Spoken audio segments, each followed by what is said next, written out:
It's a bird. It's a plane. This is Jason J. Lewis, the voice of Superman on Justice League Action. This is Mark Wade, writer of Superman Birthright. And you're listening to The Krypton Report.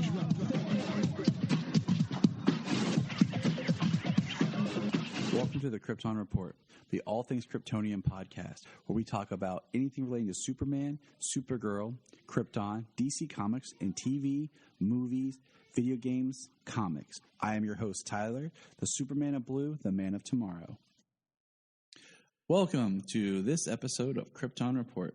It is I, the Superman of Blue, Tyler, and with me as always is that hunky man himself, that good-looking man from up north, not Santa Claus, but Mr. James Cole. Welcome, James. Hey, what's up? You know, just chilling, keeping it real here in Ohio on this perfectly fall day. So, it's a beautiful day. This we're having, I guess, I didn't know about it, but like my little town's having a community yard sale, and this one dude has a tent just full of pop figures. And there's too many that I could literally spend too much money, and my wife would kill me. But I bought for myself, I bought the Joker, Jack Nicholson from Batman '89 pop figure. Oh, that's awesome.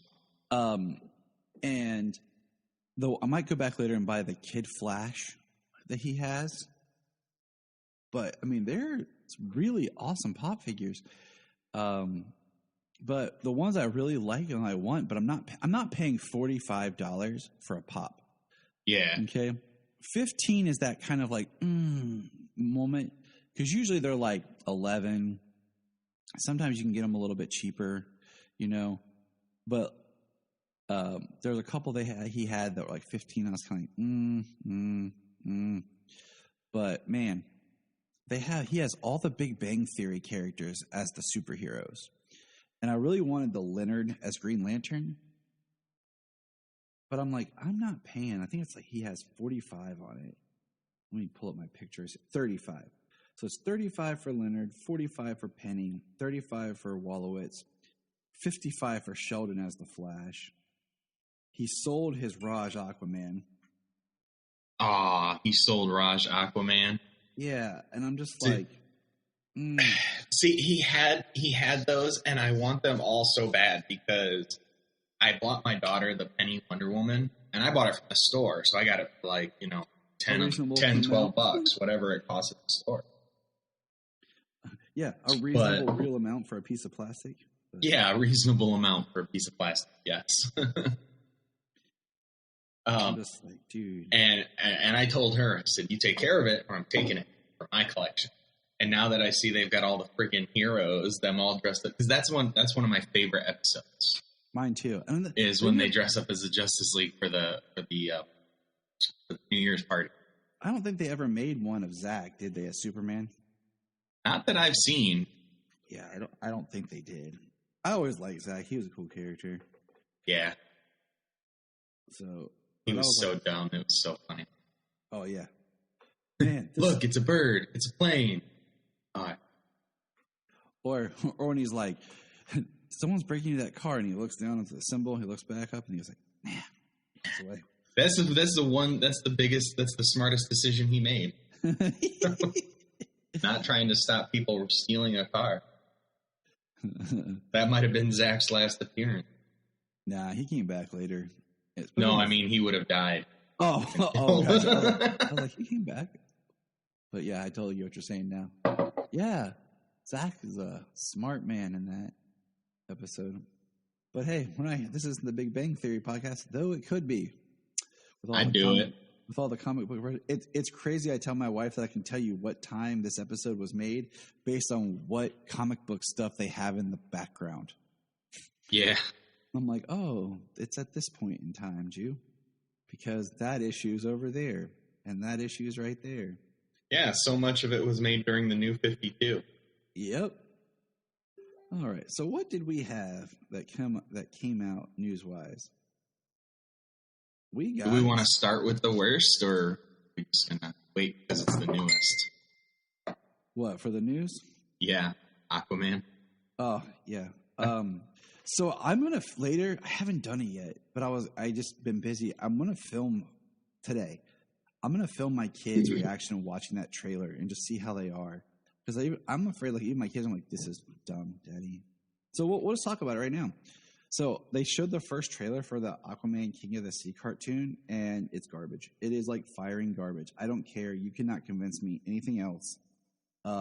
Even if the writing is so good or whatever, then put money into the animation, okay? Yeah, they went super cheap. Even like the Adventure Time, like it's like the Adventure Time animation, and I can't stand that show. It looks worse than Adventure Time, in my opinion. You know, I thought Teen Titans Go was dumb when it came out because I was mad because it replaced Young Justice. But holy crap, watching the trailer for this Aquaman, Teen Titans Go is like the pinnacle of human civilization of animation. Teen Titans Go looks like Young Justice compared to King Atlantis. I mean, it's the same thing. I told you, like, you know, I sent you, like, kind of my breakdown was, you know, in 1980s, we had Thundercats. And then in 2011, they rebooted, or not 11, 2001, 2002, 2002. God, I can't talk. They rebooted it. Was it 2011? I don't even know time, man. I can't tell what time it is. That edgy, awesome-looking animation one? Yeah, it was a little bit more anime, but they rebooted it really serious with, you know, stronger animation. And it was great. I highly recommend it. It's on Hulu right now. And now they have Thundercats Roar, which is the same type of animation as this. So instead of like rebooting stuff and making it better for kids, they're making everything dumber. And just everything has to be shorter. You know, like who knows? It'll probably end up being 3-minute clips of that show. You know, these days, the way everything gets shorter and shorter, it's like, you know, just promote a short attention. You know what I mean? Yeah, make it so nobody can pay attention to anything for longer than 5 minutes. Right. I mean, and then we have, you know, Zack Snyder's Justice League, which is 4 hours that I can sit through like nothing, or the Lord of the Rings that I can sit through like nothing. Yeah, Lord of the Rings marathon. Because it's done well and like it holds your attention. I mean, yeah, if you're conditioning kids to just watch garbage for short periods of time, I mean, Quibi failed for a reason too, people. But anyway, no, the animation looks terrible. I thought, didn't they say before that Jason Momoa was going to do the voice? Wasn't that announced when it came out, or when they announced it? I thought so, but maybe he saw it and was like, "Oh no." He's like, I'm not doing that. No. You can pay somebody cheaper to sound like me. Yeah. I'm going to go over here and be awesome in the real movie. Right. No, so I'm putting it on again here. I watched it twice because I watched it once on my phone and I was like, what the? And then I was like, watch it again because I was going to have the kids watch it. But then I just got busy. Well, and they've made every citizen here in Atlantis, they're all fish creatures. The only people are Aquaman, Mera, Volko, and what looks to be Orm. Every single other person is a fish creature. When they were all people in Atlantis. What looks to be Orm, because we don't even know who's who. It looks like it's Ocean Master, but it's terrible. Just I really don't even know. And it says the animated trilogy, King of Atlantis, the animated trilogy. Right. Is that just means to be like in 3 parts or something? Or, I mean, I look at like they did the DC superhero girls, and they did like the really kind of pretty animation that was like the YouTube shorts. And then they made the 3 movies. That was like that weird time where they were like doing like YouTube couple-minute episodes and then doing like full-length movie DVDs. And then they rebooted it in the show, which is like 10, 15-minute episodes, 11 minutes, whatever. And they changed up the art. And I was like, that even is better than like this. I mean, I'll watch that all damn day. Yes, I said that. Yeah, I've watched it on Netflix with my daughter. I enjoy watching it with my daughter on Netflix. Like, it's fun, you know. And that, to me, that's the line of like, it's goofy and I don't like to using the term stupid, you know, but it's goofy and it's dumbed down enough just right there for kids compared to what this Aquaman looks like. And Yeah, parents tend to go like, say stupid.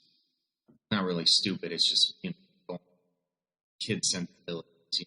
it's like for our generation, they decided like, let's make something that kids will enjoy and love, but talks on a different level. And that's why, I say this, like my dad, not a huge comic book person at all, but he liked Batman and he loved Jack Nicholson as Joker.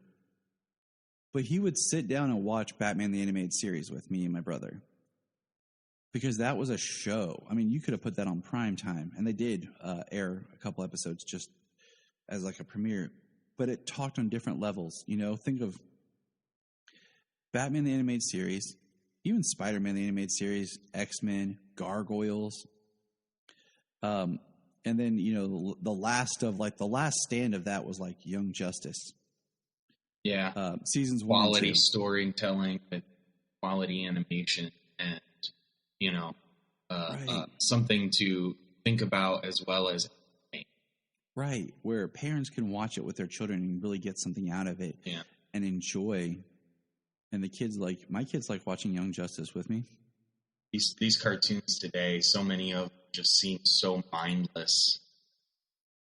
And that's what this Aquaman looks like. And, we're Snyder fans. Everybody listens. We know that. We're Snyder fans. But we also support everything that DC puts out. We want to see it because Snyder's not the only person who makes DC or who can make something good from DC.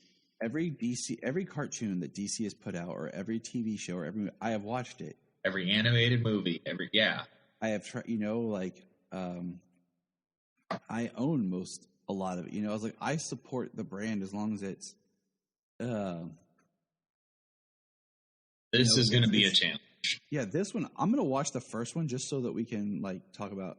Well, we got to get an idea. Yeah, we got to get an idea. We got to see what it is. We're judging it from the trailer. It's a 40-second trailer, which seems about all the attention you're going to need for the show as a whole. And I've got it paused right now on the frame of Vulko, Aquaman, and Mera standing in front of them. We're going to do this. Hold on. Kids, come here real quick. This is the barometer, people. Children, Solomon, Selah, please come join me. It might appeal to the right. So this is our test 3 to 6 year old audience, and that's about all this would have. All right, kids, I want you to watch this video, and I want you to talk real loud. If you think it looks good, looks stupid, or what? Okay. All right. Yeah. Stupid's not a bad word. Now, for all the... I've got an adult here watching it. You got children. All right, so my kids are 4 and 6. Okay, I'm going to have to turn the volume down a little bit. Ready, kids? Watch this.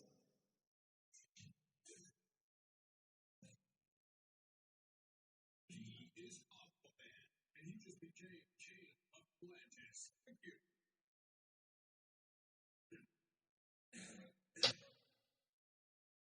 Different throne with the no, and the fate of his people, of his home, of all the world is in his hands. That's right, he had no pressure. Join Aquaman for the undersea adventure of a lifetime. Aquaman, King of Atlantis, new streaming October 14th on HBO Max. All right, kids. Talking to the mic. What do you think? Well, it looks kind of... There it is. But it looks kind of weirdish, but the thing so I like it. Okay. But it looks kind of weird. Okay. So you'd want to watch it? Yeah, but... So actually... Just talk. So if you see there's a new Spider-Man game coming out. Solomon, focus, buddy. Okay, we're talking about Aquaman. What do you think? Is it okay? Looks kind of weird, but I want to watch it. okay? There we go. From the horse's mouth, people. All right. Thank you, kids, for joining us for this special comment. Okay. All right. So Hey, just follow me. you guys go play. Okay. Hey, whatever. Bye. Yeah, nobody 10 and older is gonna enjoy the show. So I guess they hit their target. Single digit audience. That's their target. I mean, and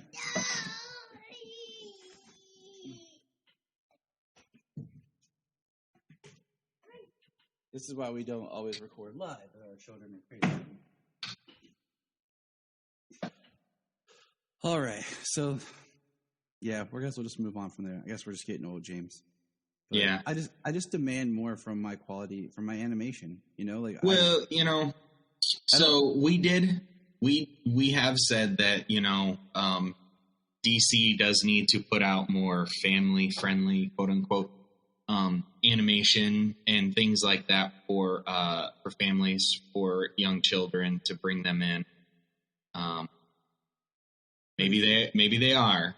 There's got to be something at least the family wants to watch. I mean, you know, I bought the season of Crypto the Superdog for my kids to watch, and they like that. I'll watch that with them. I'm interested in what this little Batman Christmas thing is going to be. Yeah, me and my kids watch Teen Titans Go. We even watched Teen Titans Go see Space Jam.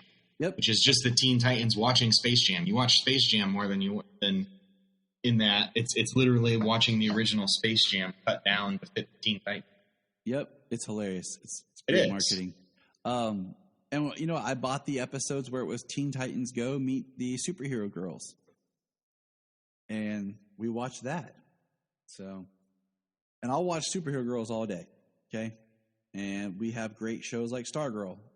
So, yeah, you know, maybe we're just seeing it too surface level, because it does say it's from the director of Aquaman and it's from James Gunn. Maybe there's more story than we're seeing. Maybe this trailer was just for the audience, you know, 10 and under. I like your optimism, James. I like your optimism. Let's go with that. All right, guys, we're gonna go with James's optimism today. So, good job, James. But all right, everybody, let's keep moving here. What else we got here? News-wise.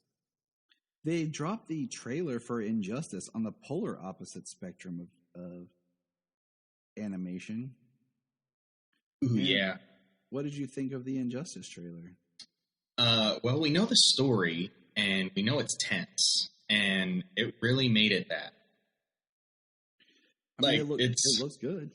Yeah. You know, it looks so good that I have a friend of mine who I've talked to, and we've podcasted on other stuff, and him and I always talk about like movies and stuff, and it looks so good that he actually messaged me and was like, yeah, I'm going to buy this when it comes out.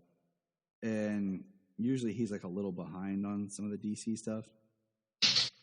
So I just was like, wow, this has to be something intense and good if, you know, he's telling me he's going to buy it and wants to watch it immediately. So I'm just like, well, you know, so let's look at it this way.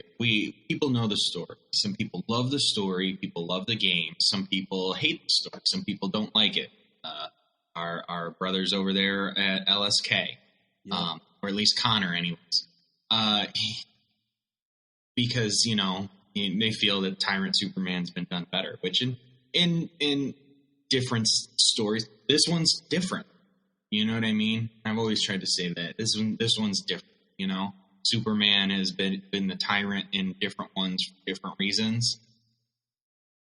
This one because he was tricked into murdering basically at the same time he murdered his wife, his unborn child, and the entirety of Metropolis. Like, this is the story that breaks the Superman we know. Yep. This is a different tyrant story than we've seen. This is a broken Superman, not just a Superman whose ideals are a little more misconstrued, who forces his will on. This is a broken Superman, and this trailer gets that across.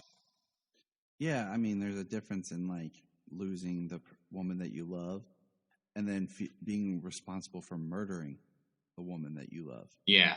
Well, you know, I mean, we're talking Kingdom Come. We've got Kingdom Come episodes coming. We've got 2 out so far, and Lois is killed by the Joker. In that, she's the Daily Planet is killed, and Lois is killed along with them by the Joker. It doesn't break Superman that she dies. Sure, it discourages him, and he does turn away from the world. But he doesn't try to rule the world. He doesn't try to change the world because of what happened. You know what I mean? Mm-hmm. Lois isn't just his anchor that's keeping him from. A lot of people see it that way. That Lois is his anchor that keeps him from becoming this bad character or a tyrant forcing his will on others. When that's not the case. Like she does help him stay grounded. You know, she does help him. She helps him get away from being Superman. She allows him to be a person. You know, the person that he is. She's not just his anchor to keep him human. You know, so I think people have that ideal misconstrued with some other interpretations. You know what I mean? She's his wife. He's you know, he loves her. She's his family. She allows him to be a man, a person. You know, a real person with a real life, and not just Superman. Yeah, I mean, I hate the idea that, like, you know, it makes me think, going back to Smallville, you know, the episode where basically Davis Bloom, the only thing that's stopping him from going full doomsday and killing everyone is Chloe, you know, and I don't think that that's kind of the same thing with Superman. It's like, oh, if it wasn't for Lois, he would just, yeah, you know, he would be Doomsday or something. Yeah, no, that works for Davis. That works for Small. And I think Chloe telling Lois that at the end in the season finale, to marry Clark, you know, it's more layers than just, you know. You know, it also it helps Clark remember he is a man, he is human. You know, just because, I mean, he has friends, but sometimes even those friends are all super elevated because they're all superheroes. Exactly. You know, he needs a real world. You know, I mean, look at our politicians and all that other stuff. You know what I mean? They haven't lived in the real world in decades. They're out of touch. They don't know anything. If he was always looking down at the world, he'd be out of touch. Politicians being out of touch. That's a great segue, James, to talk about today's episode of Supergirl. Maybe I should have held that until later. While we're talking about injustice here. But it is. I mean, how many times, like, it boggles my mind, people who live life one way and then their circumstances got better, and now it's like they're completely out of, like, forgot what it was like. You know, not everybody's, you know, Jenny from the block. You know what I'm saying? But even then, I think she was lying. Yeah, but so yeah, it's different being the person who is forced to. And not even, like, making the choice. Like, he didn't make the choice to do that. Yeah. He was tricked into it. Which is something we don't actually get to see here. Like, how intense is that going to be when we see? Because we know what happened in the comic. He sees Doomsday. And he attacks. All I know is the first time I read that first issue, when it first came out, it really got to me emotionally. So I can only imagine what it's going to do in the video. Yeah. So, I mean, I like this story. I haven't gotten any of Injustice 2 yet, but I have the entire series of Injustice.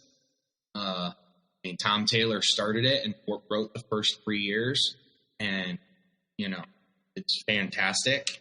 I love Injustice, the way it incorporates the entire DC universe. And from the first look we saw, we didn't get to see it in this, but it looks like it's going to span more than just like a year. Yeah. This movie, anyways. So I enjoyed the trailer. Very tense. I think the voice actors are doing a good job. I like Kevin Pollak as the Joker. Anson Mount did a good job as Batman. And I'm looking forward to seeing Justin Hartley's performance as Superman. It's to turn evil. I agree with you. Like, I like the cast, okay? No, hear me out, people. I like the cast. I almost just wish the cast was in a different movie. Just because I'm used to playing the Injustice games and hearing those voices and then reading the comics and hearing the voices from the game because it was the representation that we had. Yeah, I mean, we got George Newbern, Kevin Conroy, Susan Eisenberg. They brought back the all-star cast. So I'm saying that I'm not going into the movie with a closed mind where I'm like, oh, it's not this, I'm going to hate. No, that's not what's going to happen. All I'm saying is I just kind of wish it was the voice cast from the game. Yeah. But I like the cast they got, and I almost wish they were in a different movie, but we'll see. We'll see how it goes. It could have been kind of funny, like if they would have got like Justin Hartley as Superman, Tom Welling as Batman. That would be hilarious. The interesting thing, we got these characters. It's an adaptation of the comic book and how much of the game as well. Like, we don't know exactly what we're going to see throughout this movie. We only know certain story beats. Mm-hmm. And so, I mean, I'm really looking forward to this. And it comes out next month. I really enjoyed the story. I like the games. Every now and again, me and the kids will jump back in and play. And so, yeah. I like the games too. I really wish we would get another one. Or, like, I wish almost we would get like I know I'm saying this, but just hear me out, a Batman-centric fighting game. Because there's a lot of cool characters they could bring in. Because, let's face it, you're playing this game and you're Batman fighting the Flash. In all reality, the Flash should be moving a lot faster than what he does in the game. Yeah. You know what I'm saying? So it's just like, yeah, a fighting game is cool, but like when you have all the characters fighting, it's just interesting. Yeah. I mean, that's why they came up with the idea of magic green pill, so that way everybody had a opportunity, to fight against each other. Yeah, fun games. All right, so let's move on to our show proper. We're going to talk about this episode of Supergirl. We're in season 6 now, and this episode is entitled Still I Rise. Season 6, episode 10, directed by Supergirl veteran Jesse Warren. And I'm just going to say this right off the bat. I like the idea of this episode, but I wish it could have been done a little bit better. Because I do like the episodes where Superman and Supergirl kind of get involved and go more Golden Age, where Superman's taking on corrupt politicians and thugs. And I like the idea that Supergirl was using her power and her voice to try to just change perspective and let people know on things. But there are some parts of this episode where I'm like, I hate harking on things, but you can definitely feel like the COVID protocol in this episode. Like just the 2 people in one shot, we have one scene with multiple people in it, towards the end, but most of it's like 2 people in a room. And then if you look at the way they transition a third person in, you're like, oh, okay. Or like, those scenes with multiple people in it, they're like, what they did? They set them up at the end of the hallway, 6 feet apart, and they're like, go, go, go, go, go. And they're all like running down the hallway in a staggered line. And also, if you look at the way they shot some of it, is like a over the shoulder, you're like one shot in particular. Okay. It's Nia's mom talking to her, but instead of seeing her, with the voice, you're looking at Nia's face. And when you do those type of shots, one person could have a COVID mask on, and then you just put the voice, you dub the voice in ADR, and the other person doesn't. So, I mean, it's the beauty of film and what you're able to do. But yeah, I mean, definitely. I mean, this episode, they pull it off. Oh yeah, they do. They do. I still say that this show and The Flash feel like they were hit the hardest with just the protocols and everything. Superman and Lois, you don't even notice. They just have a way of doing things. This episode starts right where the last one picks off. So this season has been very much has the feeling of this is ending. The next one just kind of continues on with it, where this scene picks up. Nia is with Nixley, and Nixley summons her mom and locks Nia in her apartment for 24 hours with her mom. Which, in all reality, that could be its episode in itself. Yeah. Where they're like, "Where's Nia?" And then because we never really saw anyone. Nixley makes a comment about, "Well, my magic will redirect their thoughts to something else," and we never really saw that. So it was interesting, Nobody even thought of Nia. I think there was one line Kara did, I think, earlier in Catco, but it's so fast, and it's not like anyone else thinks about it. It's a single scene inside Catco. Yeah. So we're gonna kind of just talk about Nia real quick, just because we'll keep her. But she's pretty isolated, so her and her mom are doing their training. My herd of Gallimimus just ran through the room. No respect, people. No respect. And her mom says, "I came to you as an owl," and she's like, "Oh, that was your owl?" Yeah, like the owl sitting on her mother's shoulder and flying to, and her saying that other revered owl, stuff like that. Like the way that they say stuff in this episode, it's like, yeah, you have been intentionally I feel like this story, you say it out loud and you just ignore it. You ignore your own. Yeah, you're purposely being dumb. Okay, I'm sorry. I feel like this storyline with Nia, I'd have to go back and rewatch season 5 again, but I feel like this should have been her season 5 story arc. Yeah. This should have already been handled. You know what I'm saying? So.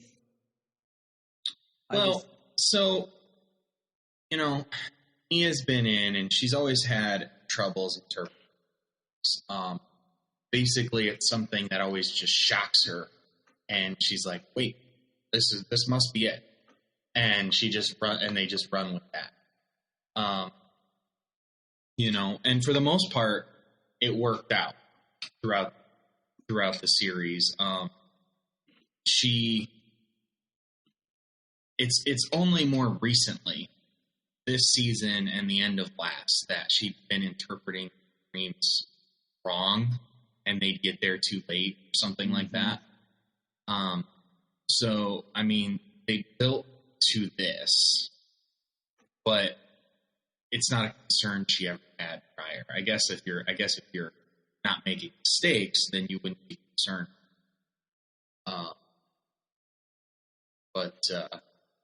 Yeah, it just pushed her to the point of, like you said, being dumb. Like, she literally spoke to the owl in the last episode and blew it away. It seems like they're just trying to rush and get storylines across. And then, her and her mom work on stuff. She finds out part of her issue is the ravens that she sees as Maeve.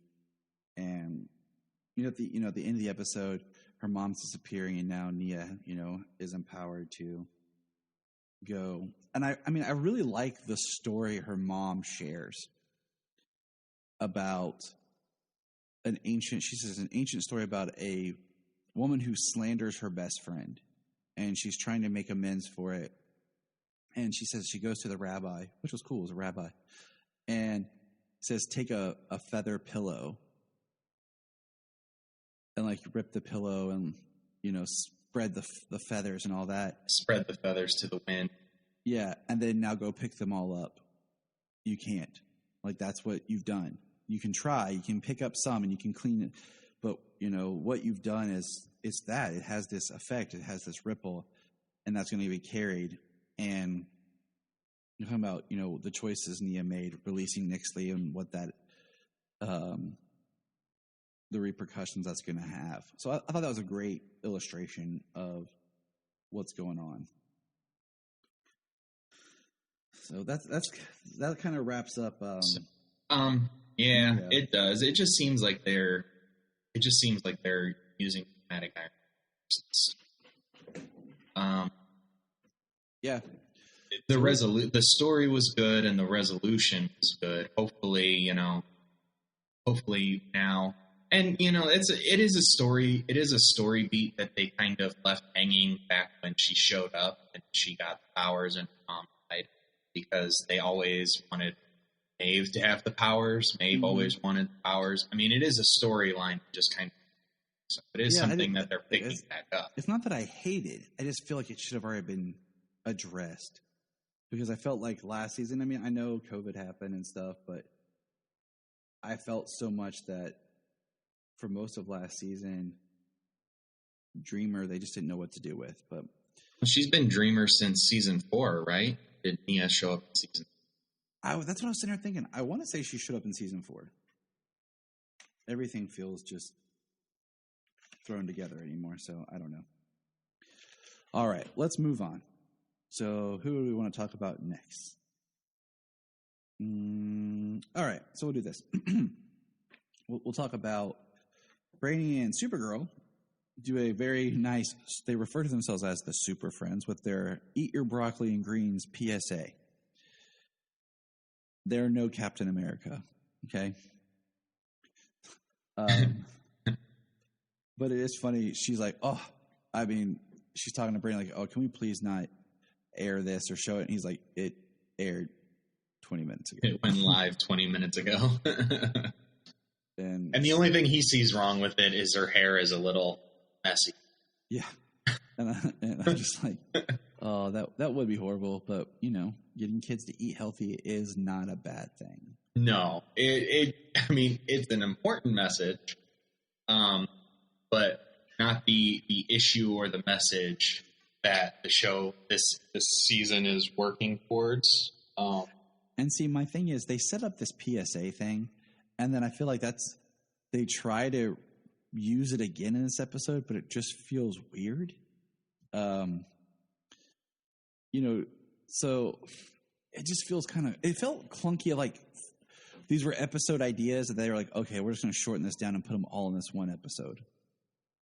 Because we find out, continuing from last week, that Orlando loses his home placement because the building is being voted on, sold to Orkaya Industries, Okoya, like some big place, and they talk about that's going to bring jobs and growth, and we'll get there in a second. And basically, he lost his housing. He's an ex-con. He will not be able to get his brother because he doesn't have housing. And he explains it beautifully, like, I can't get a job until I have a house. I can't get a house until I have a job. And I'm back to living on the couch with a friend that got me in prison in the first place. And supposedly Supergirl makes a statement that we see off screen, and then decides that she's going to use. Andrea has this big thing about social media takeover with Supergirl. Oh, right. Instead of just writing articles or printing stuff or whatever. Okay, that makes sense. Andrea has this great line of hashtags or battle cries. One thing can take over a movement. Just going to pause there for a second. All right, moving on. We all know what I was pausing for. Release the air cut, Snyder cut. It doesn't exist. Okay, now I have the DVD and the 4K in my hand, but whatever. Well, that's the thing. I mean, yeah, it's definitely relevant to DC these days. But these days, everybody believes everything they see on social media. Social media is now basically people's freaking news. Yeah. So it doesn't matter what comes across it or how idiotic or how untrue it is, people take it as gospel. Yeah. And then, I mean, that's one thing, and that's one problem that we see. But also in this episode, the problem is systemic. You know, we as a people, and especially in this country, the system is designed to run people around in circles. Yeah. I mean, Orlando explained it beautifully, like the problem that he has. And we're going to get back into that in a second, because we're going to dive into it with a quote from the council person. But so Supergirl is going to go live and talk about it on an iPad with William. You remember when Catco had live broadcasting equipment in season 1? Right. That you could probably tap into the social media. But anyways. Oh, yeah. They had cameras. They had. That scene was weird. Just because, like, we never saw Supergirl's statement. And then people are like, why don't you want us to do stuff? Like, why are you trying to hurt us? You're talking about us being hope and all. And she's like, I'm like, this just does not feel right. It just did not feel like the type of scene that Supergirl would be in. I felt like I needed more from it, because I needed to actually see her with her original message and bringing awareness to this vote that's going on. Well, you know, I mean, the message of the episode is you can't just hear people saying that there's a problem. People need to see the problem. People need to experience the problem and have something to rally towards. It's just not the idea of the problem. And I agree with that. Which I think is good, because that's all we hear about these days is, you know, everybody's saying something, but, you know, until people shove it in out on social media and in people's faces, nobody's even thinking about it. Or, I mean, just until someone has that person to connect with. And, you know, it's Kelly that says, when you talk to supervillains or whatever and bring them down, you always bring up like personal stories and you bring it back around, and that connects with them. And Kara's like, oh yeah. So she brings Orlando to the meeting, and they vote and all that. And the council people vote to not, you know, allow the company to come in or whatever. And I just feel like this whole episode, that could have been the biggest plot point. You could have saw more of just the bureaucracy, and there could have been more drama in that, and more of like this debate about it. Because, so the councilwoman basically says to Supergirl, you might have got the board to vote against it, but not me. I'm not for this. You're going to give this neighborhood to the criminals. She talks about it bringing jobs and growth and progress. Tells her to leave the politicking to her. And Supergirl says, and I did not get a chance to write down the term, but basically all the people that live in the neighborhood now would be priced out, forced out, because they're going to bring this company, it's going to bring all these jobs and all this, and then the people that'll move there will be making more money. So the people that live in the neighborhood, period, won't be able to afford living there anymore. And that's an interesting concept of when you think about they building up these neighborhoods, but then people can't afford to live in them. Yeah. You want to bring growth, you want to bring jobs, you want to bring opportunities, but is there a negative side to that? And I feel like that could have been more explored in this. I mean, well, I mean, yeah, I mean, it can be, you can have both.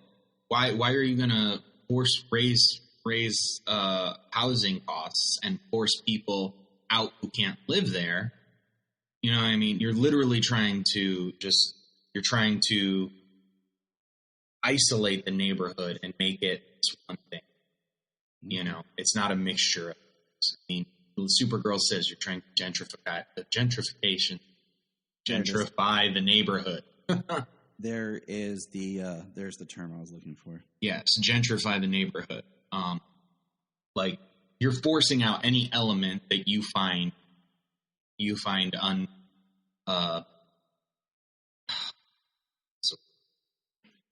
forcing out the element that you don't find would mesh with your way of life.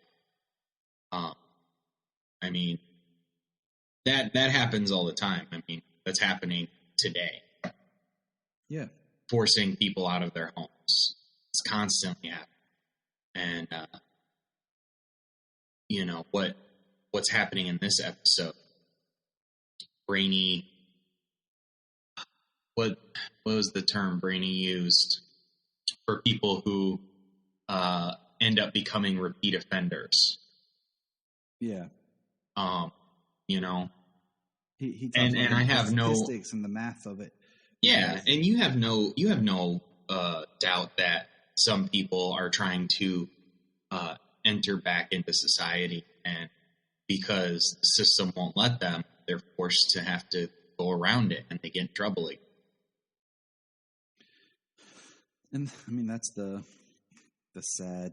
And obviously, the message got across, and that's what we're talking about instead of the episode. Yeah, I mean, and that's part of my point is like, you know, they did do well with it. So, all right, so let's keep chatting here. We got the other point was Nyxly's. You know, and Nyxly in this episode she's got something going on, and so the guy. What's his name? I have it written down right here. Mitch, who was part of Maximum's menagerie. Nyxly basically sees him because he kidnaps her. She tricks him and convinces him to help her. And it was very interesting because he helps her, and they're building a trap for Supergirl. But it ends up being a cryo nuke. Right? Yes. Yeah, cryo nuke. And it's interesting because what we find out is, jumping ahead, is not only is it a cryo nuke, it is also a way for Nyxly to regain her powers. And it is so cold that it can actually freeze Supergirl and trap her. So, yeah, that was interesting. That we have this scene, and I mean the episode ends on a oh my gosh. Is basically Supergirl shows up. They find out that, you know, the cryo bomb that she thought she destroyed with her heat vision is something's going on. She shows up to the building they were trying to save, and basically Supergirl's heat vision helped power the nuke, the bomb. It gave Nyxly exactly what she wanted. And Nyxly turns that around and Ice Leg imprisons with magic Supergirl. What do you think about all that, James? I mean, Nyxly manipulated the I can't even remember his race now. That sucks. Anyways, his name was Mitch. Nyxly manipulates Mitch into kidnapping Dr. Desmond to create. I mean, they did I like the actress as Nyxly. Mm-hmm. She's doing a good job, and I think she's doing well. You know, playing. Everybody plays a little different. You know, especially we've got people like Mia, Brainy, and Nyxly. and we've got all the other aliens in this show. Yeah, we got a So bunch I of think aliens in this show. Yeah, so I think the actress is doing well. I like her performance. It was interesting how I don't even know how it's at all possible. We're talking about like fifth dimensional magic and alien technology and whatnot. And they don't bother explaining it, which is fine. It's super science. You either come up with BS explanation or you roll with it. It's literally how it goes. Just roll. Yeah, we're comic. Get one or the other. And yeah, she blows it up. She uses her heat vision. She gives her the power. Like she charges it, and it allows Nixie to get her powers. Which I'm excited that it's not just an episodic villain for Supergirl. Mixie showed up before. We had the Music Meister in the musical episode. So these fifth dimensional beings have been like one-off episodes. Last time we saw Mixie, he was good. He was the best version we've ever seen. 100th episode? Yeah. Yes. Yeah, the best version we ever seen. It was good. So to have her show up, get her powers back, and be like the season villain so far, I'm enjoying it. I'm glad she's got her powers back. I think they did an all right job, kind of spacing it out. She got out of the Phantom Zone. She was trapped in the Dream Realm. Now she's out of the Dream Realm, and she's finally got her powers back. I think they did a decent job taking it step by step here to make it farther, to extend her character farther. So, yeah, and then what I think is interesting is, the episode ends where, Nixley gets her powers back, Supergirl's trapped, and she's like, it's magic, and then you just hear Supergirl yell from Mr. Mxyzptlk, and then he starts to form, and then it ends. And I'm like, sweet. So we knew he was coming back. But I like that's how it ends. Like, so it means like the next episode is probably going to pick up right where this one left off, where Mixie's going to be right there and he's going to try to help Supergirl. Yeah, and if it doesn't pick up right where it left off, it will in a way. Like it'll be like, this is what's happening. I'm just saying because of magic, Yeah, it'll be like a magical thing happening. Then they jump back to that was only had or something and pick up right with. Yeah, it'll be something cool. Yeah, so I'm excited to have what's his name? Thomas Lennon? Is that his name? I was pretty sure. I was pretty certain on the last. Couldn't remember. I remember the first name. We got this, James. So I'm. We were happy to hear he was coming back for this season as Nixie again. So, yeah, I'm just looking forward. I'm just happy we got a decent Mixie because the guy they got the first time Mxyzptlk showed up, I like how they kind of retconned that. Like, oh yeah, I was just trying something. Like, it didn't feel like Mixie. It didn't feel like him. He was very posh looking. We've only got two Mixies that we can really even acknowledge. The guy Superboy, that actor fits well live action, and it was a product of its time. The actor was good, give it that. And then we've got Gilbert Godfrey as animated Mixie. Well, you got what do you call it? You had what's his face, Howie Mandel, as a version of Mxyzptlk in Lois and Clark. Oh, I forgot about him. I have to get back to watching Lois and Clark on HBO Max. Yeah, like he was a version of Mr. Mixie. I can't say his name. I can't even talk.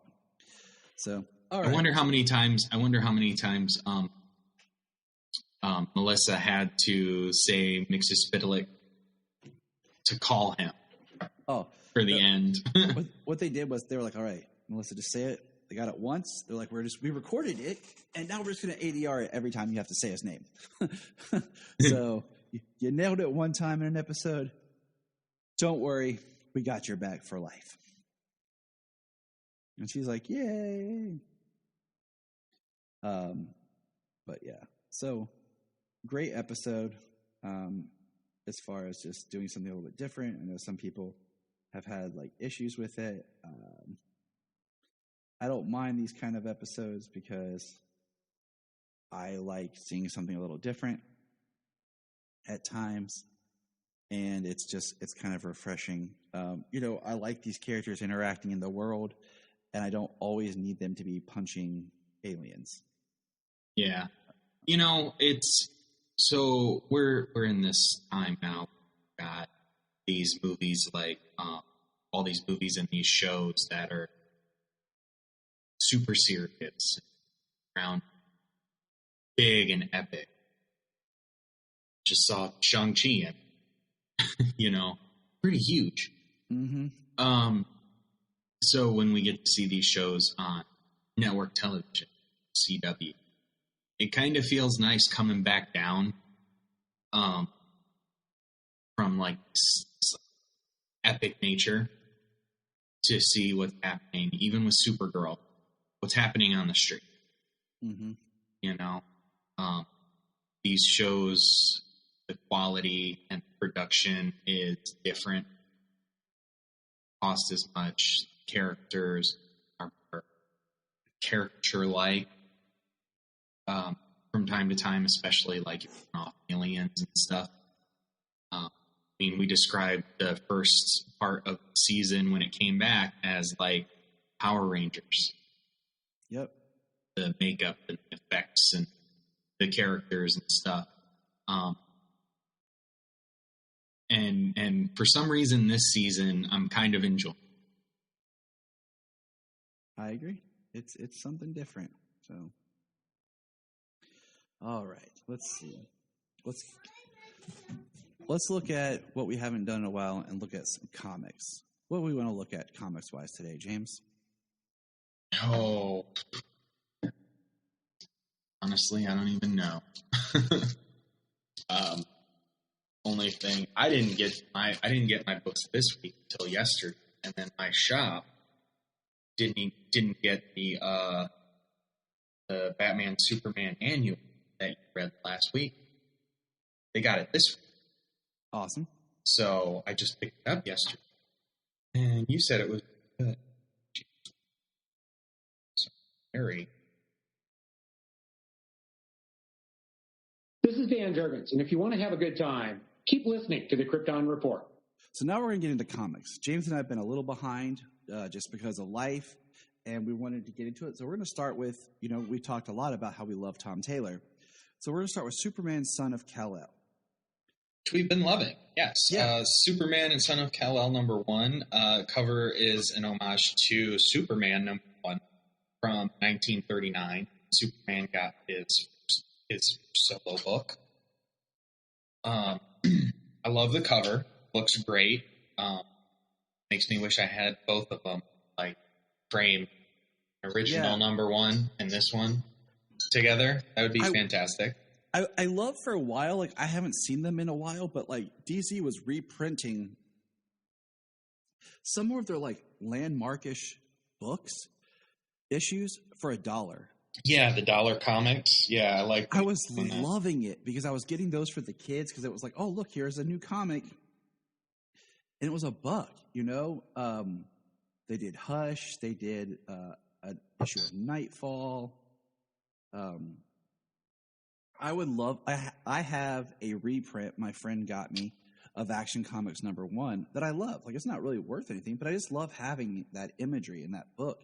And it's kind of the same thing with this. I would love to have a reprint of Superman #1, just to have, like you said, the two comics next to each other.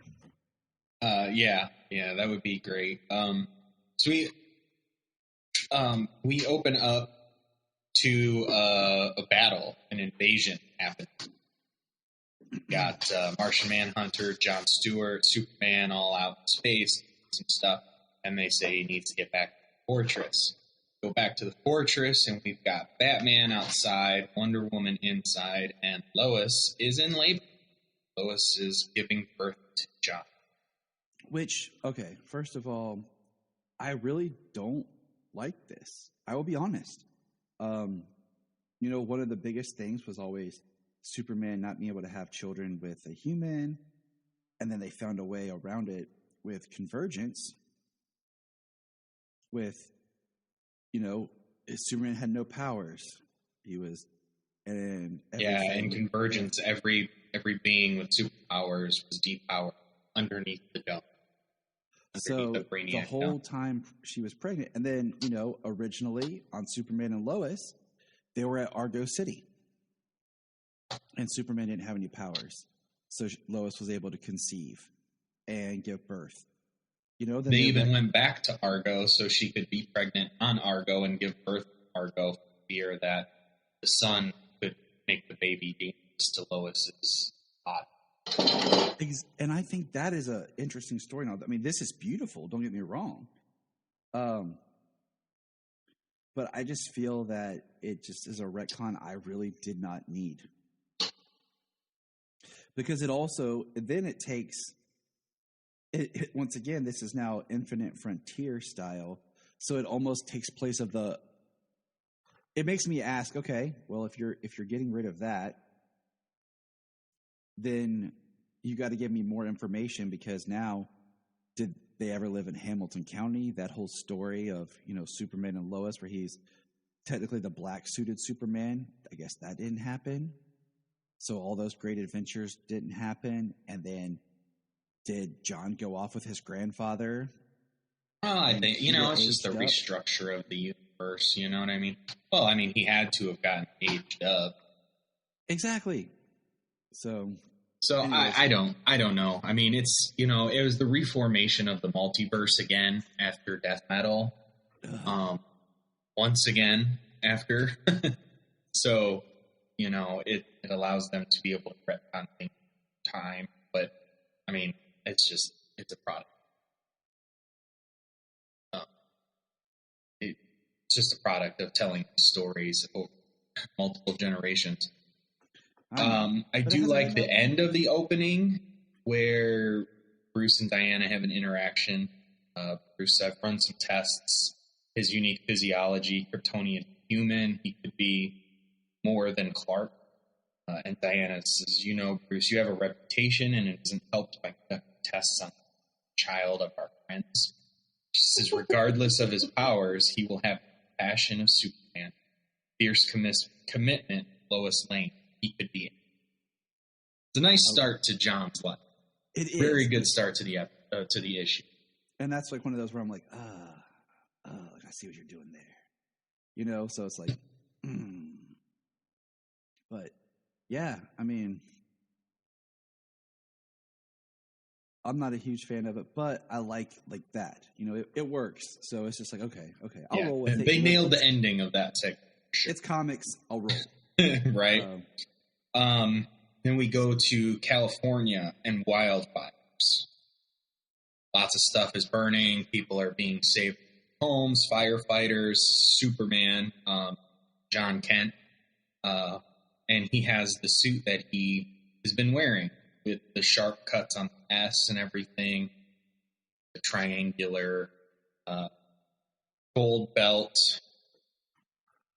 And he's looking to help for the fire, and he's looking to help put out the fire. And he discovers that the fire is coming from a person. Constantly, just like they're shooting him, they're shooting missiles at him, shooting bullets. Bullets are having effect. Shoot a missile, and John catches it in the air, and he visions it He comes down. He's telling everybody to call off their attack. He's not a monster. Person who's doing this. Right. And the person who's doing this, says, stay back. Don't come any closer. He doesn't know what's going on. Next page, I don't know who I am. I don't know how I got here. I don't know what's happening. All this fire, all this damage, he's caused. He doesn't. And I mean, it's always good to see Superman with John, Clark, just walk into this. Nobody else can. Mm-hmm. Walking right into it, trying to find out what's going on. Walking headlong into the fire, calm. I love that he says, I'm John. Because I totally forgot that, like, everybody knows him. I guess because, Superman still is outed as Clark Kent. Yes. So, he's like, I'm John. Yeah, that's real. That's nice. And, yeah, I liked it. He finds out his pulse is racing and the temperature, his temperature that he's putting out is increasing. His heart rate increasing. Tells the guy to just breathe, and he hugs him. He holds him. Try to calm him down and relax him. And it works.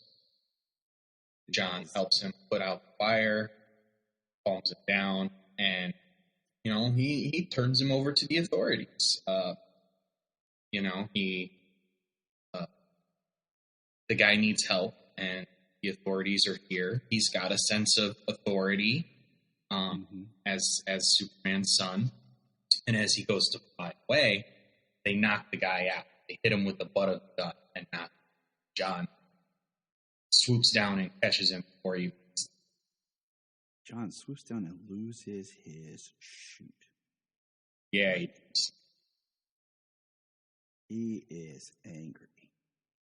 And that just shows you, okay, Superman, it's John, but he's like, he gets angry. Like, Superman has a right to be angry at stuff, like, yeah, it's okay. I mean, there is righteous anger. That this person that John was trying to help was just assaulted. Yeah. The guy says, I'm not risking my people. I have just. He calmed him down, and it all stopped. I mean, unless you guys freaking assault him and cause him to lose control again, it's not expected to happen. But the guy, the soldier says, put him down and turn him. He says, think hard. I really want to go against your government. Next page, we got on the island of Coto Maltese. That place, yeah. John is there talking with Damian. Damian in his new gray Robin suit. Looks like this is a little bit in the future. Damian's a little bit older. Damian looks like an older teen. They probably aged him up some too, just because they needed to. So,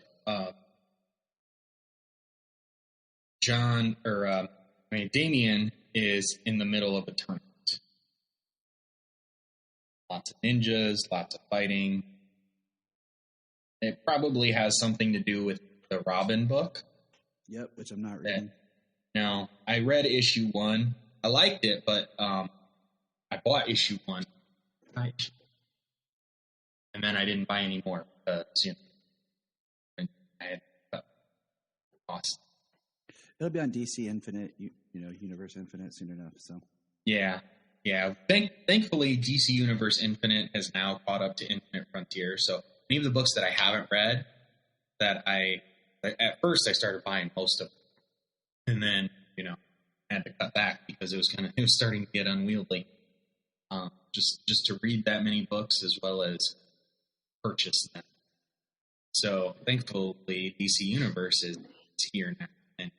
And I can read these books that I didn't to So, because I've enjoyed the way Infinite Frontier has been interwoven into all of the books, how a lot of the events have crossover. Yep. It was very appealing starting in. Kind of sucks not to kept up on. But basically, it comes down to there are some people in this world who can do with being a little. What do you want that symbol to? John says, "I know, I do. I don't want to overstep and make people." Robin says, "Some people do with being a little nervous," and he says, "What do you want that symbol to stand?" John says, "Truth, justice, and a better. Just want to." I love that. I'm gonna say, you and I have had long discussions about, the American way when that was coined, what that meant, and how that idea is really lost on this generation. It's like you have to study history to understand what that even means. Yeah, and the world was so much smaller.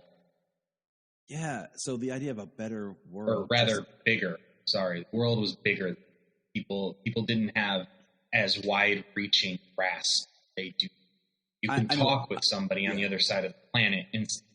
You mean like how we can just dial up friends in Australia right now as if they're just next door and talk to them?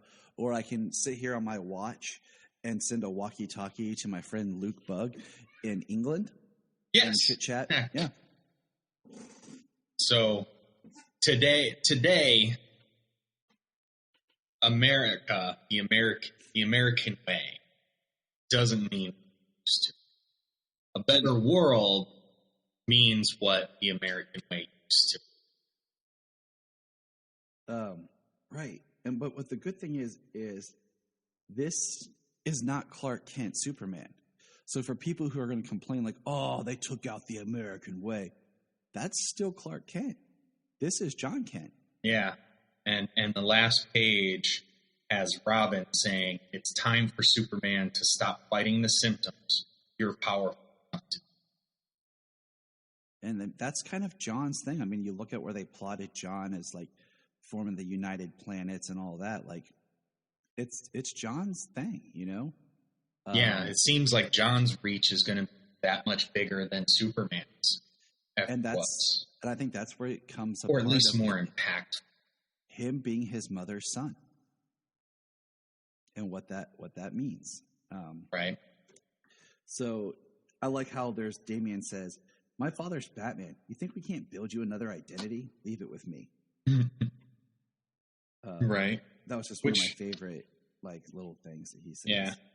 Which we open up to in issue 2. Yeah. So let's jump into issue 2. Really cool cover. I swear this is another homage cover. It looks familiar.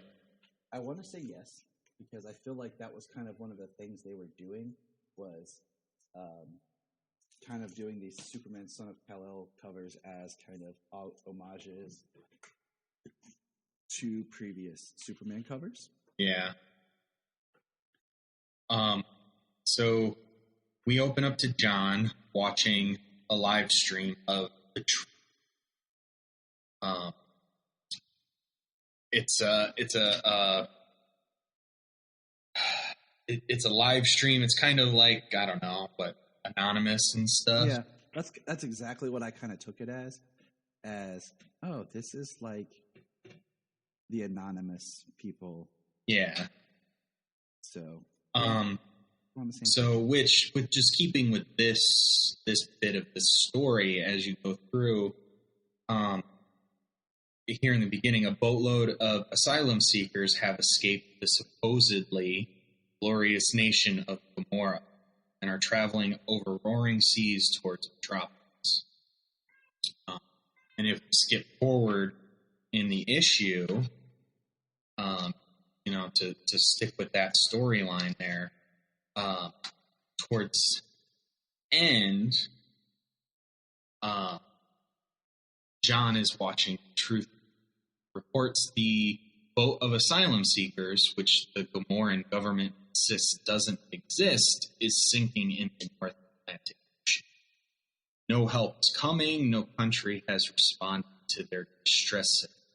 Why? The truth is, no one wants to be seen on the side. No one wants to anger the resource-rich nation. No one wants to paint that target on themselves. These leaders don't want to upset a thin-skinned tyrant. And people are about to die.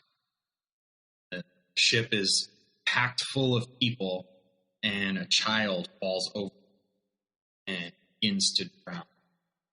John swoops into the water and rescues. And Takes the entire ship back to Metropolis. And that's what Superman does.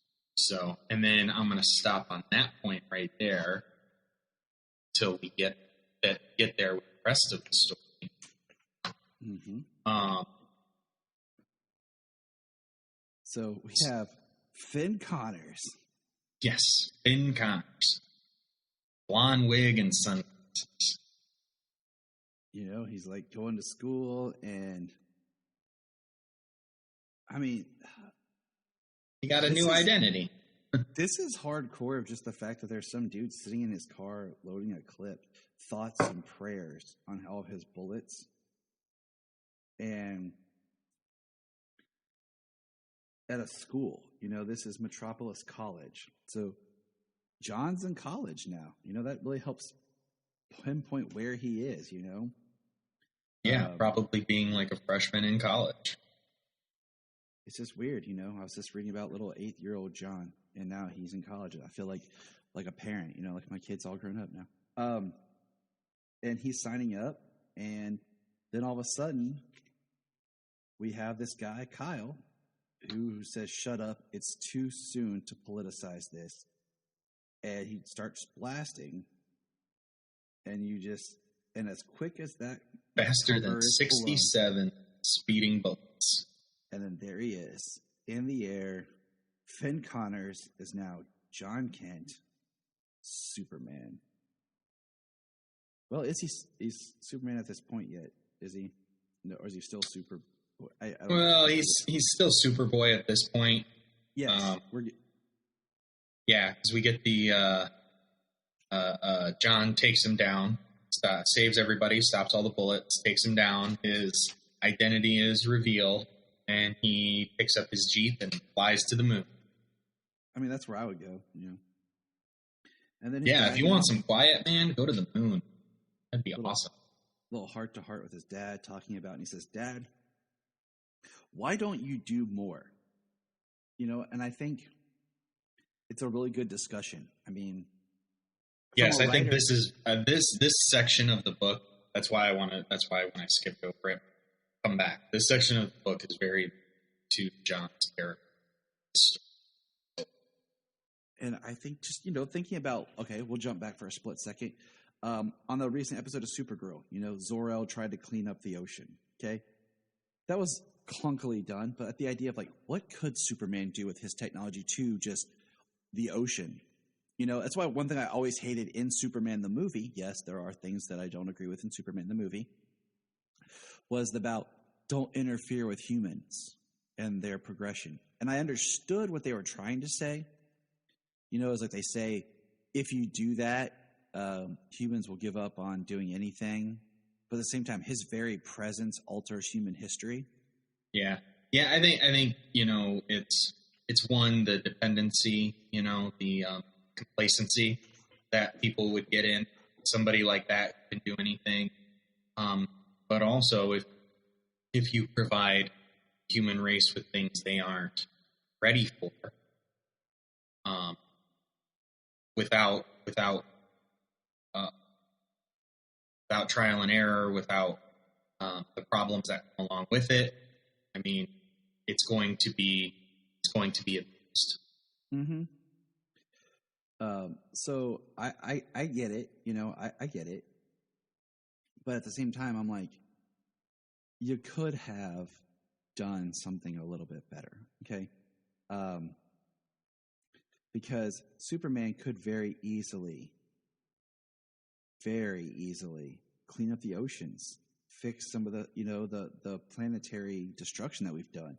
With his technology, maybe we could find, you know, to quote Buzz Lightyear, crystallic fusion.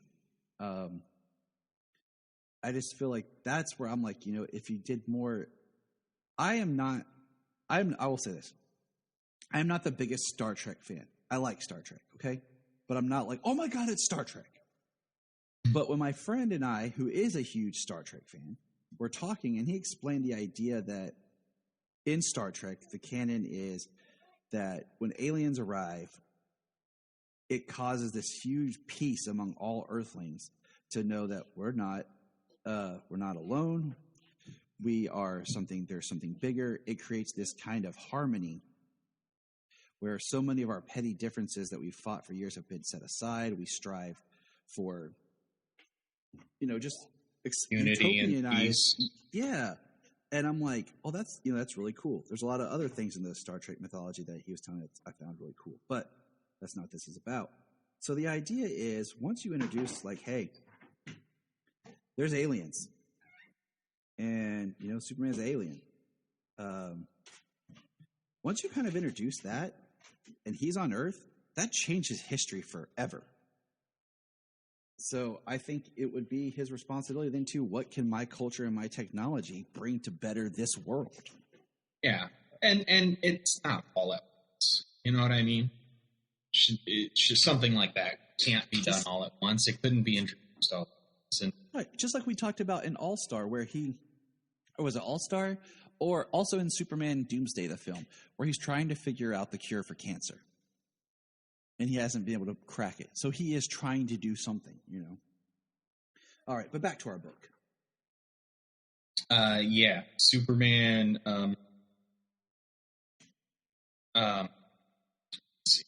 He says, "I need to give you the key to the house." Yeah, the conversation they had.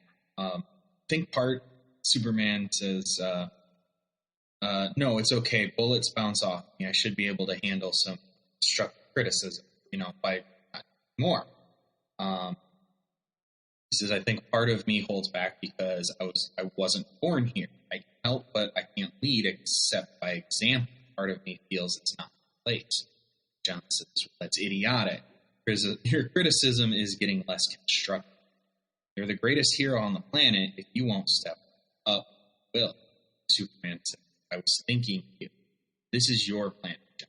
This is your place. Are you literally dropping the weight of the world on my shoulders? You don't have to lift it alone. You'll have friends to help bear the burden. I don't really have many friends. I was hoping Connors would." Yeah, come on. Where are we going? I need to give you the house. I have a house key. Oh, that house key. The giant key to the fortress. It's kind of cool that they've got the giant key back here. Mm-hmm. I like that. I do like the Dwarf Star Matter key. Yep. Where it's just the size of a regular house key. Yep. But only Kryptonians could lift it. It is pretty awesome. Yeah. So he gives John a present, a new suit. The cape was mine when I was younger. It had some light alien or damage, but I was able to do wonders restoring it. Batman took care of it. He has a lot of experience repairing damage. Fortress, the suit, why not? I was going to wait to give you this suit on your 18th birthday. There's a chance I'll have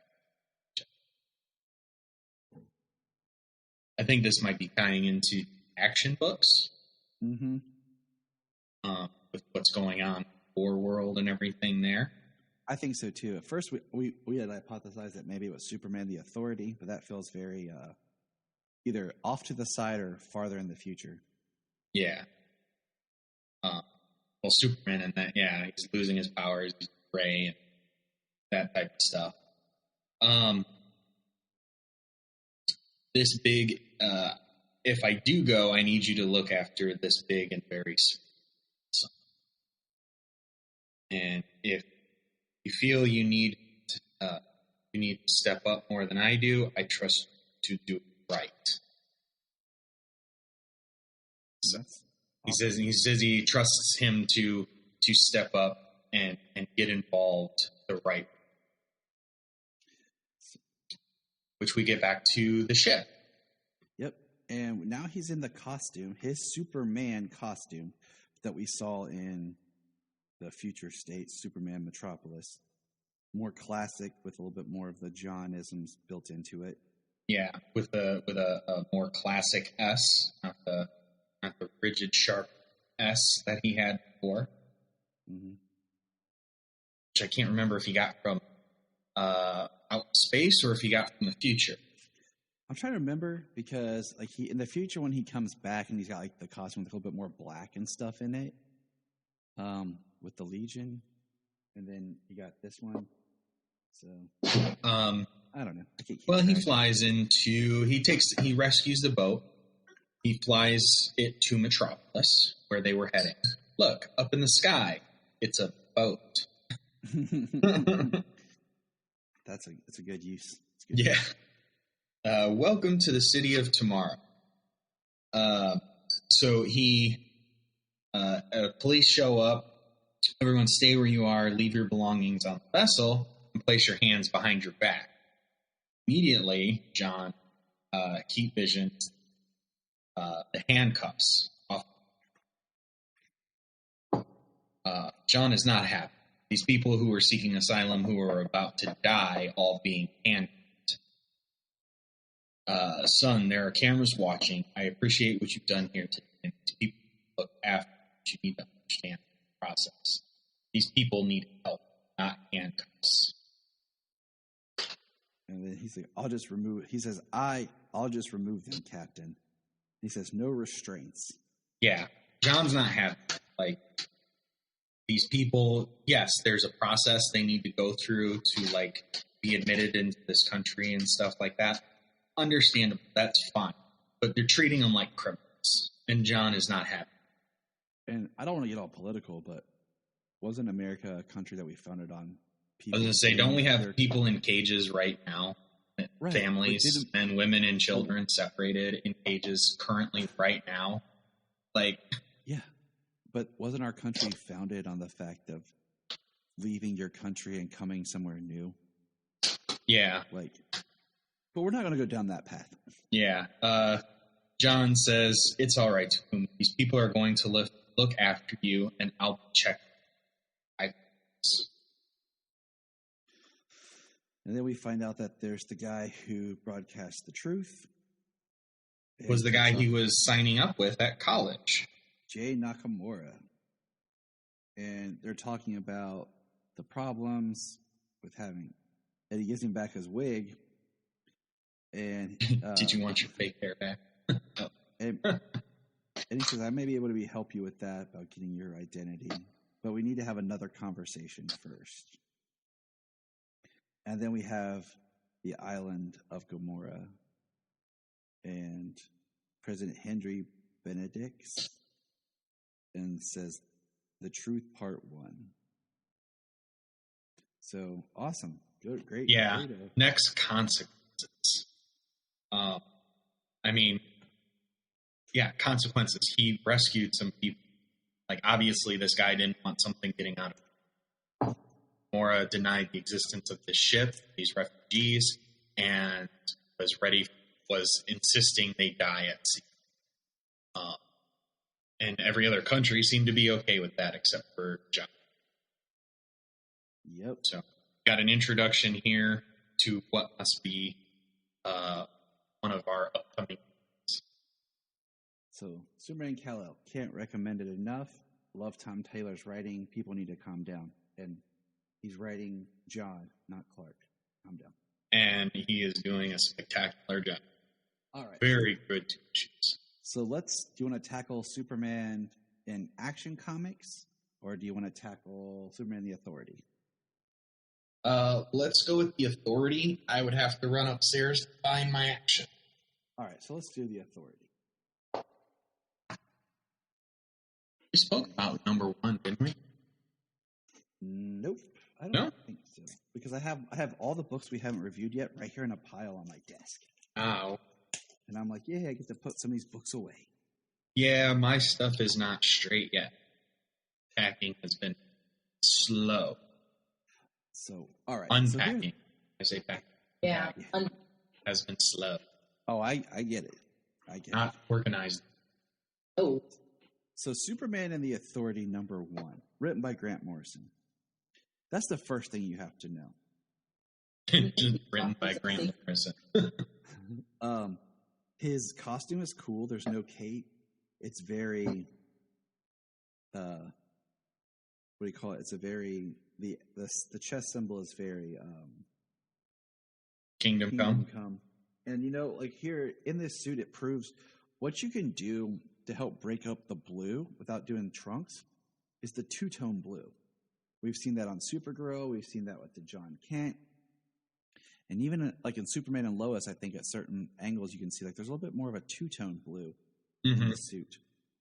So this book opens in Washington, D.C., November of 1963. I want to cosplay this. I want to go out and trick or treat my kid super fast. You would look dope, so you should definitely do it. I constantly cosplay Superman in the DC YOU, where he just had a T-shirt and jeans. That is my life. I just need to wrap red around my hands and cut my hair real short. So President Kennedy is with Superman. And immediately I'm like, okay, this is weird. And we find out that Superman's on the moon when President Kennedy is shot. And then we find out that we're now in South London, United Kingdom, and it's Manchester Black. And he's being attacked by people who are trying to bring him in. And there's giant robots in the background we kind of see. And I'm reading this like, what? So looks like War of the World Brainiac robots. Right. So they're shooting at Manchester. Then we have a great, I'll take over now, gentlemen, ladies, others. And Manchester wakes up in the fortress. Like they shot him. Like he gets shot through the chest twice, like through the upper left shoulder and through the the lower right of his chest cavity, his thoracic cavity.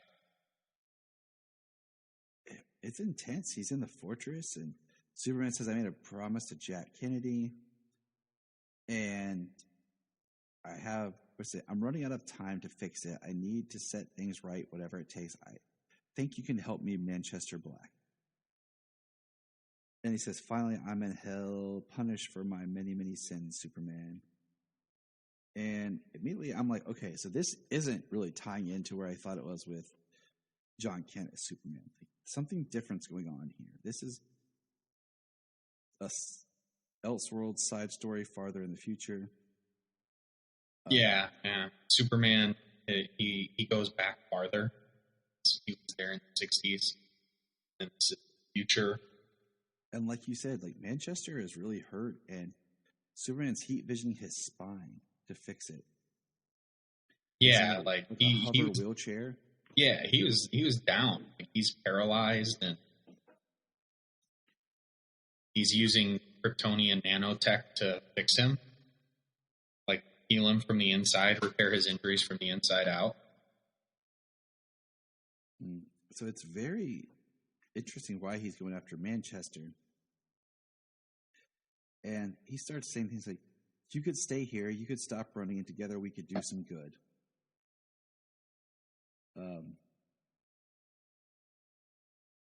they're going back and forth. Superman's like, I hope this works out. There's a Phantom Zone thing. Phantom Zone breach that's coming. And Superman's standing there ready to fight. Manchester goes outside, comes back inside. And he's getting beat by these Phantom Zoners that are breaching. And then Manchester helps him with his telekinesis. And they do it together. What's interesting, the images we're getting, Phantom, like it's like people, like their phantoms are inside of machines or something, and I mean, it looks like either Feora or Ursa. There's a guy with a bald head and a goatee. Mm-hmm. He could be any number of characters. I mean, different Jaxor, Zod, or something similar. And then the Ghost King. Mm-hmm. So he's there. I just think it's fascinating how Superman talks about, I know, but we made a fatal mistake. We were so certain we were winning, we thought we didn't have to try. And then it shows the execution of Kennedy. Never take anything for granted, Mr. Black, nor anyone. It says Earth's orbit, and we see it looks like Eclipso, some other people, someone big in the dark who has kryptonite. Then we're back to basically it looks like this is King Arthur's round table, the actual round table. And Superman says, I fought at the sides of one or two of the various Arthurs. I rescued this from the second fall of Camelot. Arthur entrusted the table to me. And I'm just like, okay. Yeah, right. That's an idea that Grant Morrison did. He's obviously like traveled time, fought next to King Arthur's plural. Yeah. Maybe the multiverse. He's fought for different King Arthurs on different planets. I don't know. That's definitely something for Grant Morrison, but it's really freaking. I love King Arthur, so it was just really cool to have him put that in there. So it was just one of those like, all right, right. And then so he convinces Manchester to help him out, and they toast. And Manchester spits out. He's like, "It's mineral water." Ugh. Yeah, I have a pre-existing medical condition where if I don't consume alcohol on an hourly basis, I go into. And he's just like alcohol dependency. It's going into withdrawals.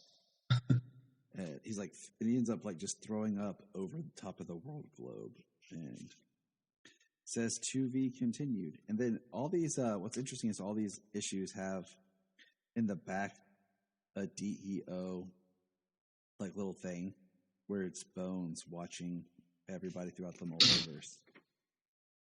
I'm like, maybe that's going to be something. We'll see. So, I mean, that right there seems to be like it, because it's in the back of every issue. Mm-hmm. So, that seems to tie into what's happening on Infinite Frontier, because Bones in that is monitoring and trying to do things with multiverse. There, everybody's afraid of multiverse. All right, so that because it's like widely known. We'll jump into issue 2. Issue 2 starts with what I picture as James's morning routine. It's Superman laying there lifting weights, which translates to like lifting planets, and then he's running on his own kind of hamster wheel of energy. That's 1,208 miles per hour. This is how I picture. That's a nice brisk run. Getting ready in the morning. So I don't know if that's true or not, but that's just what I think. I need to start getting up and working out in the morning again. I try. Every time I decide I'm going to get up earlier, 2 things happen. 1, the kids won't go to bed at night and keep waking up and disturbing me. Or 2, I wake up early, but somehow my kids wake up earlier too. Yeah. Well, when I was doing it, I would put my kids to bed at 8, and then I'd be laying down at 8:30. I'd be passed out by 9 o'clock, and I'd be up at 4:30 to make breakfast in the gym. So, if I could only split myself in 2. Right? Give me a half that. Give me one of me that wakes up at 4:30 in the morning, goes to the gym. Give me the other me that stays up until 11 o'clock. Doing the stuff it needs to do. Exactly. Yep. All right. So James's workout's complete. And then we get the Steelworks, Metropolis HQ of the Family Steel. We see Uncle John, and we see his niece. And what's his niece's name, James? Natasha. Natasha. Yeah. I was like, is it Natalie or is it Natasha? I thought it was Natalie. Am I wrong? Wait, because they said Nat. Nat versus Net. Nat versus Net. I was wrong. I think it's Natalie. Yeah, I think that is Natalie. I don't know why I was thinking Natasha, but I don't know. Now I got to look it up. Because I feel like they changed something, but I need to. It's like I used to have the mind to keep up with that stuff like in detail, but I have kids that are little. But it's Nat versus Net. I thought that was cool. Like we see her in her iron steel outfit with her hammer fighting something that is ugly. Oh no, Natasha Irons. Okay. See, I wasn't off. See how TV shows can interfere with your thought process. She'd be fighting some ugly-looking, tribal-looking dudes. They say some weird stuff to her, too, because she's fighting the internet, so it's interesting. Like the physical manifestation of the internet. That's weird.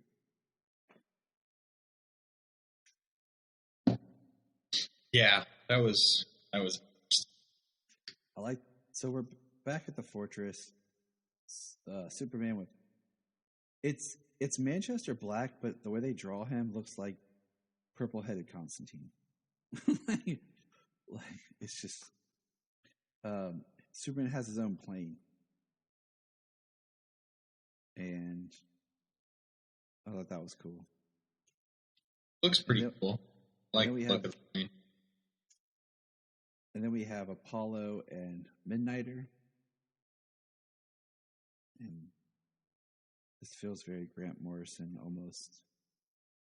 The artwork changes the feel of it because of the color pattern. And the brain thing they're fighting reminds me of the way that Parasite looked like in All-Star. Yeah. Well, because they do say that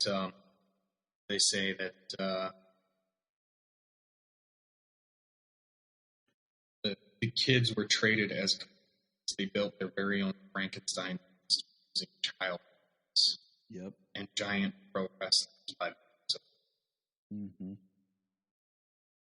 So it sounds pretty horrible. Yeah, sounds pretty. It's got like 3 brains inside of it, and Manchester and Superman show up, and he meets Apollo, and it's just interesting because then we turn the page and we're in a whole other story. Like it's like this issue is like micro stories. You have Nat versus Net. You have Apollo and the Midnighter are hard, and then you have the Enchantress, Bride of Nizamor, which the Midnighter and Apollo title is, I think, tongue in cheek. You think? Because it's they're a gay married couple. They're gay men. I did not forget our anniversary. I got you something special. You're on a team with Superman. That sexy dad, Superman, not skinny next gen. So yeah, I think the title of that is a little tongue in cheek. But this Enchantress story is like creepy.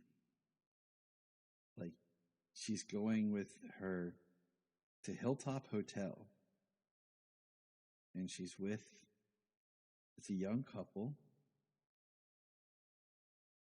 and the masquerade. Yes, the change that's coming here, waiting. And then you turn the page, and like the way they use the red and the blue, the red and the green. And basically, this guy,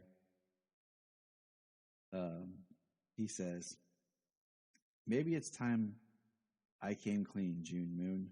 Not just me, but 1 or 2 others in my social set have been I've taken to dabbling in, well, what some people call Satanism. This is, sweetheart, I pledge your soul, precious, pristine soul, to the entities that were ancient long before Satan was conceived in the mind of man. And it's like a mirror, and she sees a witch, like a standard-looking kind of witch. And his name's Alan, and he like pushes her into the mirror, and like once he does that, she goes from being green to red, and she's in front of Desmore, this blob-based looking tiki guy. And then the witch is on the outside, but then it's weird because now it's like, is she in a psychiatric hospital? Yeah, it says Hilton Sanitarium. But it says Helltop Asylum. And they're going to give her a lobotomy. And she's seeing this guy in her mind. And like they really do a great job with the coloring of the red and the green. And then all of a sudden the bottom panel, like there's light shining in.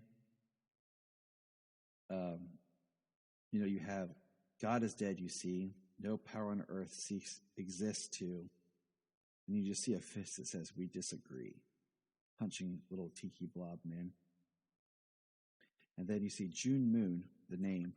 And we are now in what appears to be the reality. It says, June, you're in hell. And then she says, but that means you are too. It happened. It's all my fault. Everything's my fault. And she looks like she's been through it. And Superman says, none of that matters. Take my hand. We're here to get you out. Next, Superman and the Authority in Hell. And we see Apollo, Midnighter, and Steel. And it was a trippy issue, honestly. Just because of all the like little tiny micro stories. But it's an interesting book that I feel like once it's done, I'm gonna have to revisit and completely. Oh yeah, this is a book I'm definitely getting grade when it comes. Have all the issues and great. It's Grant Morrison. It's written really well. It's really cool how the opening is basically like Superman and Manchester talking about building a team. Mm-hmm. And then it's like we get vignettes of each of the team members. Steel, Midnighter, and Apollo, and the Enchantress. And then we return to, the team coming together. And right part of this issue, which comes out this week. So excited. All right, so we're going to put a pin in our comics there. We're running long, and next time we'll pick up with some Batman, Superman. Action. And then the next issues. All right, good listeners. Remember, check us out and keep on. Look up in the sky.